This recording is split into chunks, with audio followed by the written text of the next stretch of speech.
Our guests this week are from the Neuqua Valley girls golf team, head coach John Keller and top player is Zheng. Thank you so much for joining us, and congratulations on the DVC title. Thank you. Thanks. Yeah, it's been a fun season and a fun last week, particularly. Well, I want to get into the season and the team, but we're going to do that in our second segment. In the top segment, I want to kind of continue this conversation that maybe we weren't having, but on the show we were having about dual disciplined athletes.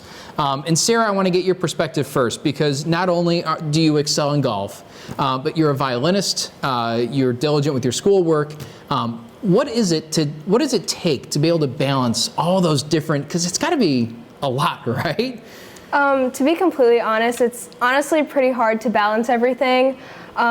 Especially playing a sport, you need to put in the hours working on the course, and then playing an instrument, especially playing the violin, you need to be diligent with like your intonation and like just practicing. It's pretty hard, but I just think I need to be really organized, so just trying to set a good schedule of like when I can practice my instrument and when I can practice on the course. So just setting a good schedule is really what's helped me.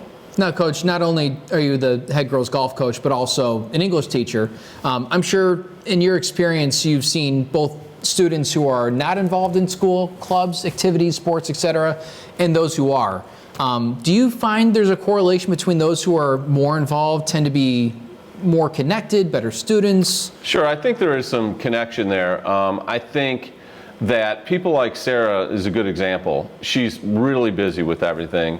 But when you get involved in a number of things, it forces you to be disciplined, and you know, you're more organized. You're stick to a schedule. You're kind of used to being busy. Like, I bet Sarah wouldn't know what to do if she wasn't practicing golf and didn't have violin, and she takes, you know, all these AP classes, and so she's incredibly busy. And to a certain extent, that can get overwhelming at times during the season, but you know, she probably thrives off that, all that, not chaos, but all these expectations and things that she has to do. So I think a lot of people older, like my age, may not realize everything that comes with high school athletics now. It wasn't this way when I was in high school. Time management has to be huge. This is my own anecdote, but when I'm busier, I tend to be more task-oriented. I tend to be more efficient. It's when I'm kind of maybe more liberal with my time that I start procrastinating, and that's my downside. Yeah, I think just like having those set deadlines, you know you have to finish it, so that's just like my motivation. I need to make this deadline, so it just like keeps pushing me forward and like making me more organized in that way. Now, one of the studies we actually looked at in the previous segment noted that people who engaged in a combination of athletics as well as either the performing arts, so for instance, violin, or clubs, activities, student government, stuff like that, actually tend to feel more support, both from adults in the building, but also from students. Do you feel like that's true? Yeah, I definitely feel like that. Since I'm in my school orchestra, my orchestra teacher, Mr. Kosubayashi, he always like checks in like, hey, I saw you did well in this tournament, or like, it's just a great like support system, and like especially like the people in my class are always like, oh, great job, or like they're always there for me. So how do you feel as a coach and a teacher in being able to support that type of rigorous schedule?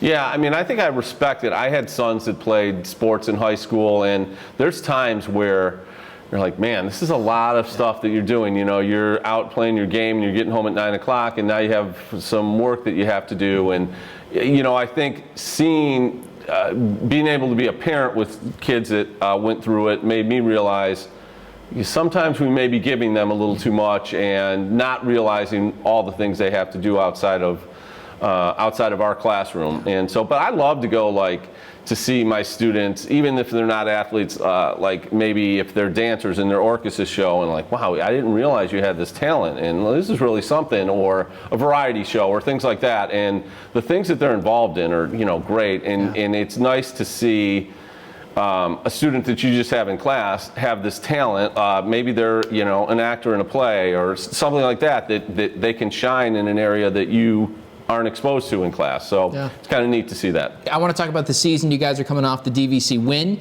Sarah, you won the individual title. Coach, you won the team title. Well, I guess you did too. But Sarah, in our post-game interview with you for that highlight, you mentioned how you started the season strong. You kind of dipped in the middle, but you wanted to come out and prove something for the DVC. Did you feel like you did that?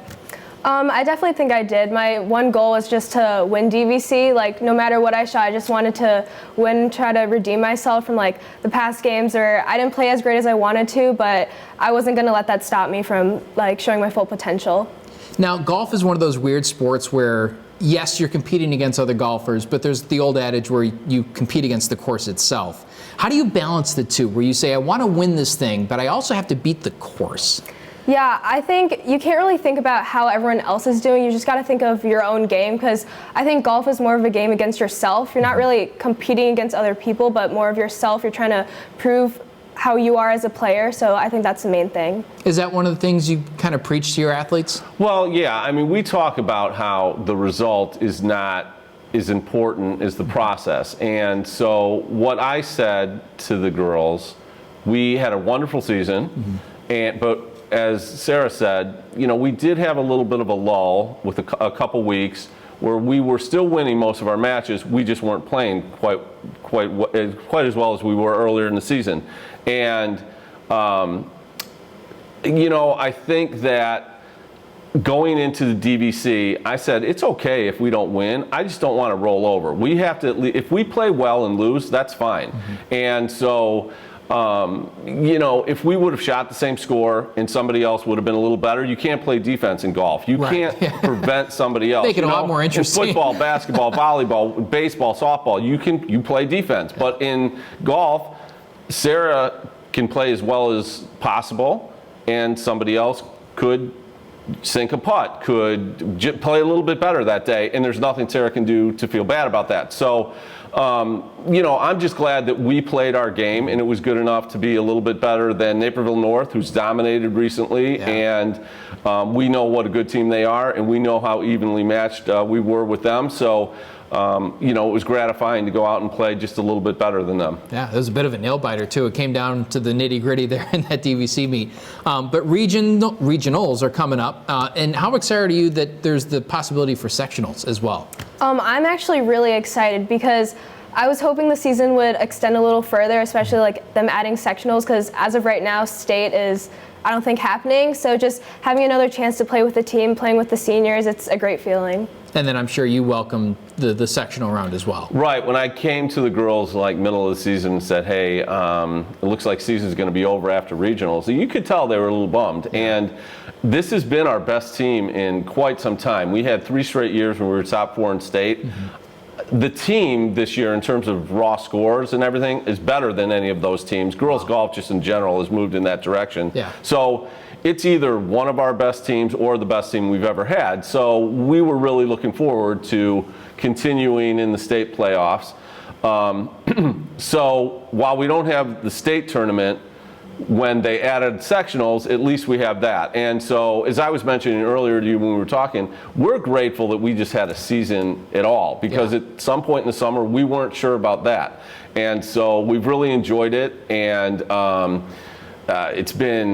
it's turned out to be as good as we could have hoped, I think.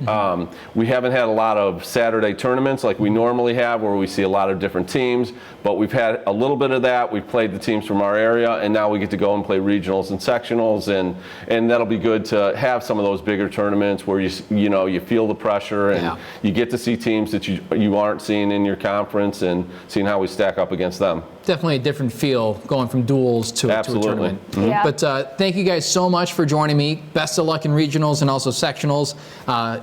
Go shoot some low scores. Thank you. All right, we'll do it. It'll be fun. Yeah, thank you very much, guys. We'll be right back with the Play of the Month winner and also October's first Fan Play of the Week. We'll be right back on NSW.